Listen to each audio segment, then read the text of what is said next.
Hello, I'm Jase Hawkins, and this is Uncommon. Back on your point about keeping you sane, it almost kept me sane as well. Paige and I would get so many DM messages from people around the world just go, hey guys, like life's shit at the moment, but fuck, the podcast gives me a laugh. And there would be days just like everyone else. Like I would be at home depressed. Glass of rosé, okay, nothing else to do. Kids are crawling the walls, and the last thing I would want to do is wake up tomorrow morning and go in and pretend everything's fucking great and do jokes. And it was hard, but at the same token, by doing it, it helped me get through it too. Yeah, I think if I didn't have that show during COVID, oh man, it would have been hard. Yeah, right. That's very interesting. Yeah, it was just as much an outlet for us as anybody listening. And then over that time, probably right in the heart of COVID was the worst because you got PJ who, they weren't allowing anyone into the building. I would be allowed to go in and I could sit in the studio. Alex, our producer, would produce from the phone room where there would normally be 5 people. It was just him. Sash was in the newsroom and we would meet through the glass on the intercom. That was it. People answering the phones ended up moving home. So little P moved back to Adelaide. So she's wearing the headset in her old kid's bedroom in Adelaide. Mum's making eggs. There's posters on the wall. And she's like, hello, good morning, Kiss Melbourne. What's your name? And she's taking the calls there. Franco, our video guy, moved in with his family in Wollongong. So he's editing the videos and controlling the cameras from Wollongong. There was just no one. And then Peach wasn't allowed in. So she had to do the show from home in South Yarra. Because she was single. They had that stupid rule where you couldn't see other single people. You couldn't have a bubble. So she wasn't allowed to leave the house. She couldn't go home and see her family in New Zealand. She's doing the show from home. So she was just depressed. And when she could start coming back into the building, she was coming back in and during the song, she was just crying because she missed her family. Really? We had days where, we'd hit the ads and she was just in tears. And I remember giving her a cuddle one day and just going, Paige, it's not worth it. My biggest thing is I didn't want anyone to resent working on the show.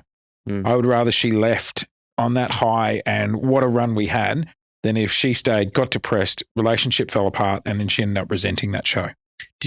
When did you start to realize that this is probably the end of the show as it was? We wrapped up last August, mid-year. Yeah. Was the end of the year before. So it was end of 2020. Her and I had the conversation. Really honest conversation. She was like, I think I want to call it. And we were still contracted. She was still contracted to be here. She tore it up to leave. Right. And then and I said to her, can you stay on for a few months to give me a chance to find the right person, get traction, not just you leave and we're fucked and we have to, And so she was great. She was like, yep. Yeah, that was good. Yeah, it was hard listening to. There's no doubt about that. Just all the change. Yeah, the change. It was. There was one day I walked into work and I'm like, I think we're going to need name tags because I'm the only person I recognise here. Yeah, I went through the list and so by the way, so Tonerotti, Franco's gone. Fucking Franco. He started this. He left first. So Franco, who was our video guy, he went to Wollongong. Him and his missus, because her family was in Sydney. He was commuting, seeing his partner. So again, that was a nightmare. Yeah. So Franco was out. Tonerotti went off to, try, spread her wings into her own podcast. Sash gone to Gold. Sash went to Gold and then she ended up moving home to Sydney because she wanted to be near family. Right. So she's gone off to Sydney and hitting the vapes up there. And then, we lost DV and Davo. He went back to New Zealand. Yeah. There's been a few. And then the Narc came in. We recently lost the Narc. She did a couple of weeks in rehab, just needed some time, and then came back fresh, but then wanted to get into TV and try something different. Who are we at now? Veggie Boy wanted to move over to America and got the green card. He won the green card lottery. Veggie Boy I've been following on Instagram. He doesn't post nearly enough. No, he doesn't really. Nonna's still there. Nonna's still there. Nonna's a great addition. Nonna's perfect for morale. Sam, what happened with Sam? Sam just, you know what? He was just cooked. Yeah. I always say, I think people in commercial radio gigs in a producing team have about 2 years in them. On the show, on any show? Just on any show. After 2 years, these guys work around, I just left now. I got here at 11, 15. So, we've been in a 2-hour production meeting after the show. So my mind is fucking cooked now. We've done the 3-hour show, straight into a 2-hour production meeting. I leave. Now the producers have to implement what we've all spoken about. So they're going to be there till 2? Wow. Then they go home and then we'll all be on a group email from about 4 sharing stuff that might change.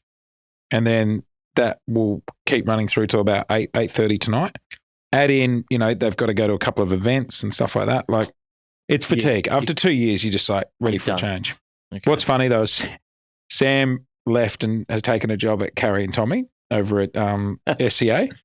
Carrie's now gone to London for a couple of months, right? And I said to Sam, because of the time difference, I'll fucking laugh if they're recording in breakfast hours. And you've left a breakfast show for a drive show, because he's like, I'm going to get sleep-ins. And I'm like, I don't know, man. Depends what time they record that show. By the way, why is that? Like with breakfast and drive, why do you think it's the psychology of the time that you start? Because technically you do the same amount of hours, right? Yeah. So it's just the fact that the show starts earlier. Oh, drive is the best. I did drive in New Zealand and it was great. Like you wake up. Also, it's, with breakfast, because the show's on the next morning, the night before you're working.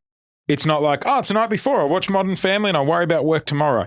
Work's coming up in 8 hours. And when you wake up tomorrow, it's not you starting the day and you got 4 hours before the show. The show's on. Like anything big, we need to organize it tonight. Okay. Where with drive, I remember I'd finish the drive show, go home at 7, and I could just be present at home then. Yeah. I could watch TV, pop a bottle of wine, have dinner, and go, we'll deal with tomorrow's drive show in the morning. Because then you have a clear mind at night, you sleep, you wake up and start prepping the drive show. The problem is with breakfast is that morning is your night. Yeah. Okay. So it's the psychology of that fucks it. It's like Sunday afternoon at 3 o'clock. Hello, anxiety. I'm like, no one in the fucking house after 3 o'clock on a Sunday, and we're not out anywhere. Here's a question for you that is interesting. Do you think breakfast talent get paid more than drive talent, or do you think it's on at a market level roughly the same? I think now that a lot of drive shows are national, I think you'd find, and also it depends on the caliber. Okay, let's say Kyle and Jackie O, they did breakfast versus drive. Do you think there would be some form of markup if they? I think because breakfast they get more because they make, like the station makes more money revenue wise. I actually don't know if they do breakfast or drive. Do they do drive? They do brekkie in Sydney, Kyle and Jack. Okay. And then they replay them at night around the country. Yeah. I always get confused because it's a Sydney show. But Kyle he prefers breakfast hours. Does he? Yeah, he's always been like that. He's just, he's a nutbag. So, okay, the team, we've got Nonna. I got a... Loudmouth Italian, yep. Loudmouth Italian. I got the message from Michaela, who you mistakenly called Celeste. Yeah. Isn't that amazing with radio? Like you say someone's name wrong once and then it just sticks forever. I was like, who is this Michaela person messaging me? I don't know who Michaela is. Neither did I. I was sending out group emails to the team and I'm like, I can't fucking find Celeste's number in this group email at all. Kyle told me that though. Kyle was like, because when I started in radio and they called me the lab rat, he was like, nicknames catch on to an audience so much quicker. And especially if you're building an ensemble cast. Yeah. Do you know what I mean? And if you can find the right nickname, Nonna, it just tells you. Italian, mum of the team, runs around cooking the meals, like. Well, they talk a lot about it in the advertising space, like mental availability. It's a lot easier to say Nonna than her full name. Yep. Or the narc when we had Jane. She was just really quiet and sneaky at the start. And I'm like, you're a fucking narc. I reckon you work for HR. You're just, check. But it was great because then it gave her the character that she would get away with stuff like, maybe I'm just building the case. Yeah. Yeah. Who else we got at the moment? We've got Manchild. We've got Manchild, who's a new EP. He looks like he's 14. And I want to take him to the foot because they've just made the next 3 rounds of the footy are free for kids under 14. Yeah. So I'm going to take him to a game next weekend just as my son and see if I can get him in for free. But he's like 25 with 2 kids. Does he look like a man-child because he's got like a beard or child face?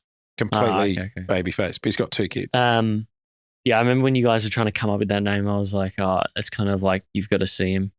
You know what I mean? Man-child? Man-child, yeah. Makes you want to see him though. It does. DVDs still around? DVD was our video guy after Franco. DVD started making so much more money doing video game YouTubes, Twisty49 or whatever he is, Twisty6 or something. So he did it full time. So he's now moved into that full time, which is awesome because that's his dream. Like the guy's now making more than what he made out of his wage at ARN to sit there in the corner of a screen and commentate himself literally like this playing video games. And because stoners are at home just watching this guy play video games, he's now making more money. Oh, we know. We've got like 4 gamers on our roster. It's unbelievable. Yeah. And then I'll be like, who the fuck is watching this? And then I'll go home and I'll go, kids, you want to come kick the footy? And Felix will be like, no, Dad, I'm watching Petri Dish 96 and he's playing soccer. And I'm like, what are you doing? Roblox. Roblox. The weekend, Roblox went down. Have they asked you for Roblox dollars? Oh, that's long gone. But there was a weekend where Roblox, whatever it is, it just went down. And the value of it went down? No. The app, the server, it all went down. Yeah. And it wasn't working on his laptop. And I'm like, oh, that's weird. His iPad. And I logged online. It was like worldwide outage. This was on a Friday night. And my kids, they're only allowed their iPads on the weekend. Yeah. On Saturday morning when that wasn't back up. I like it. Mate, it was like we killed the family pet. It was like, this is just, and then every 20 minutes to back up. And I'm like, mate, no one wants it more up right now than me. So they've never discovered like Minecraft, or we don't let it play but he was hooked on that at that point. And I'm trying to, That's an interesting, but I like this. We sound like dealers. Sorry, man, I'm out of the white stuff, but have you tried smoking this? Just trying to move them over to something different. Don't have any meth, but do you want Coke? Yeah. It's cheaper, man. Try it. You'll never go back to Robux.